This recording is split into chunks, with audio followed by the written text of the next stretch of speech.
Hello, and welcome to the third episode of Medieval Beginnings. I'm Mary Wellesley, a contributor to the London Review of Books, and I'm joined, as ever, by Irina Dumitrescu, also a contributor to the paper, who teaches medieval literature at the University of Bonn. Hello, Irina. Hi, Mary. In our last episode, we read Old English poems written in women's voices alongside Latin letters by religious women who were active in the 8th century. The poems are enigmatic, riddle-like texts whose authorship and purpose are often hard to uncover. In today's episode, we're on firmer ground, with a text written by a famous author about a famous figure. It's a saint's life, written by the most well-known English writer of the early medieval period, the so-called Venerable Bede. The saint in question is Cuthbert, a monk, hermit, bishop, and eventually saint, who was the subject of several early medieval lives, but the most widely known of these is the one by Bede. Bede's life is a story of a charismatic man torn between the duties of divine office and the joys of the contemplative life, between community and solitude. His story offers us a window into the daily life and religious politics of early medieval Northumbria, and lets us see Bede, a famous monk scholar in his own right, at work. We'd just like to say at the beginning of the episode, listeners who dislike cute stories about animals may find parts of this episode distressing. Okay, Irina, let's jump right in. Can you just tell us a bit about Cuthbert's life? Who was Cuthbert? When did he live? What was he like? So Cuthbert was born sometime around 634 in Northumbria. This is an early medieval English kingdom that spans parts of what's now northern England and southeast Scotland. He entered the monastic life in his youth, first at Melrose, which is now called Old Melrose. Then he transferred to Ripon and then wound up being the prior of Lindisfarne, which is a monastery on a tidal islet. As many of you will know, it's separated by the tide at certain parts of day and is accessible on foot at other times of day. At Lindisfarne, he began his movement towards a life of solitude and prayer. First, he took up on St Cuthbert's Island, which is like Lindisfarne, accessible during low tide.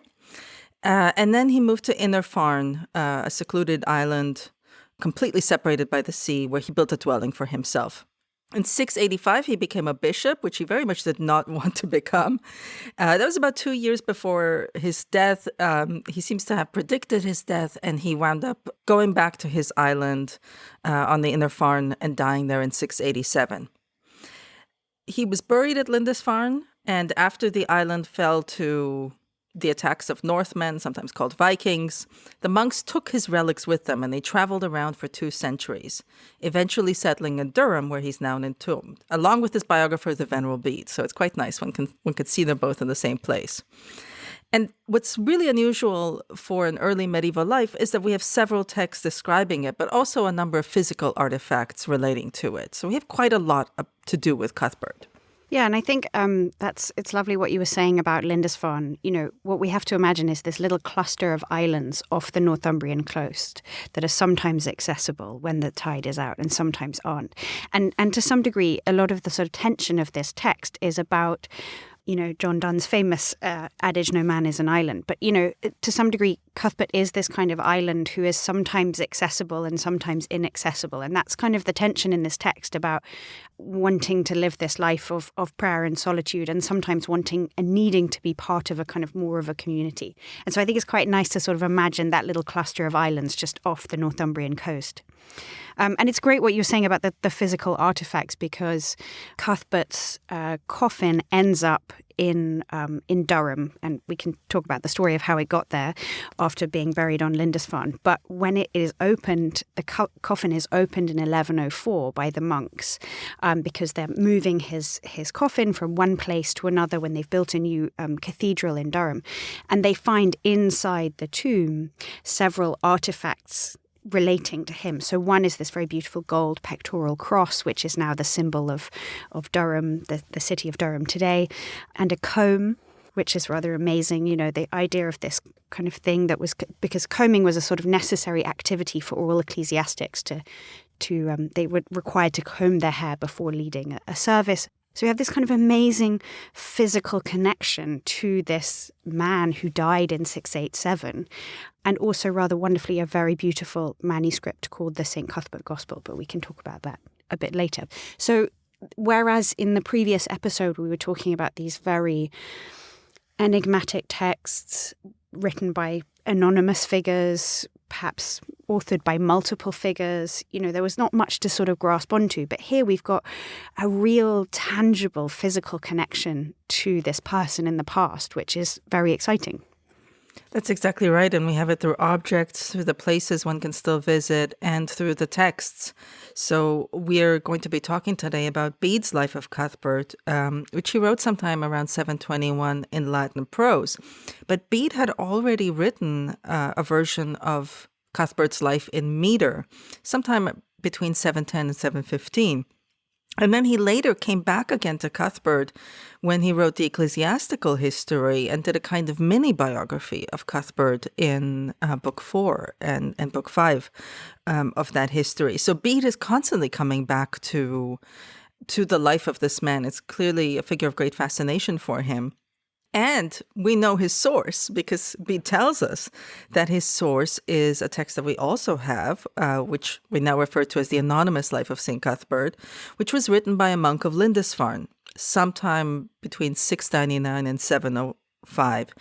And that's also an interesting text because it's closer to the saint. It's written by someone who's of the community, who would have had better access to those who knew the saint. It's more local and more specific. And on top of that, Bede also claims to have talked to other sources as well, to have gotten information from people who had firsthand knowledge.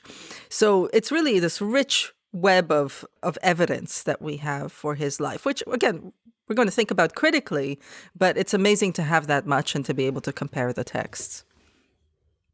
And so let's just take a step back here and talk a bit about hagiography, about a saint's life. I mean, what is this form? Like, is it a biography, or what is it really? I think the best way to think about hagiography is that it's an argument. Every saint's life is an argument that God's power was manifested through a particular individual and often in a particular place. And today we look for originality in text and also originality in arguments. When it comes to saints' lives, what's most convincing is lack of originality. The more a saint resembles other saints and the more a saint resembles Christ, for example, the more convincing their life is as a testament to their sanctity, to their ability to be a conduit for divine power on earth. And so we see that there's a lot of patterning, and those hagiographers, those who write saints' lives, are often really interested in not just having their saint copy models that existed before, but really making it explicit, saying this was like Paul, this was like this other, Saint Anthony of the Desert, this is like that, so that the reader understands that the saint is following in the footsteps or copying the model of these previous figures. Very often, a hagiography will start with the saint's child or birth and infancy. There's often going to be something special about them. We'll discuss how they turn to the religious life, if they were always in the religious life, or how they got there. There'll be a series of miracles that show, often during their life, that show their sanctity and their perfection. And then very typically also after the death of the saint, there will be a series of miracles related to their body, the secondary relics, like the objects that came in contact with their body, the place, and so on, or even just the people praying to the saint, that will serve as evidence for this person's special relationship to God. And, the other thing we have to think about these texts is they're very institutional texts a lot of the time, right? They're often commissioned by monasteries, as is clear happened in the case of both major prose lives of Cuthbert. Often it's to promote the cult of a saint at a particular place, to strengthen that institution's standing or independence, or to set it up as a site for pilgrimage, to attract people to come there in order to be healed. Thanks for listening to this extract from Medieval Beginnings, a close reading series from the London Review of Books. To listen to the full episodes and all our other Close Readings series, sign up to our Close Readings subscription. Go to lrb.me/close readings or click on the link in the description.